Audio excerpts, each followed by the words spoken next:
So ayun mga bossing, good day sa inyo. Meron na naman tayong bagong mga item dito. Ito ay sponsor sa atin ni Antimony Pyro. Yun, mga solid na item itong pinadala niya sa atin para ita-expire. So unahin na natin dito sa talagang napakalupit nito. Ngayon lang ako nakakita nito eh. Ito ay tuna. Tapos merong whistle. Yan o. Solid niya guys. Yan. Ito yung whistle niya. Di ba? Angas. Tapos ito naman ay tuna. Yan. Dalawa yung pinadala niya sa atin.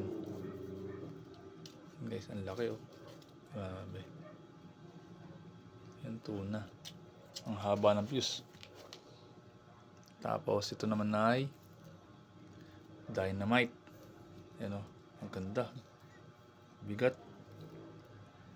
Test par din natin to. Pasensya na kayo. Medyo maingay dito sa amin. Tabing kalsada kasi. Ito naman guys ay kabase. Yan. Dalawang kabase pinadala niya sa atin. Tsaka dalawang tuna. Tapos ito naman guys ay giant whistle bomb. Yan.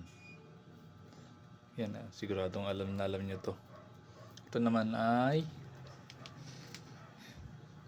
giant whistle bomb din, pero 5-inch head. Ayan, tingnan nyo. Yung comparison na, ayun yung ano pala nila, pagkakaiba. Ayan. Talagang test pair natin to. So yan guys, abangan nyo. Sa mga gustong umorder nyan, lalo na ito, kakaiba talaga. PM nyo lang si Antimony Pyro. Yun lang guys. Thank you.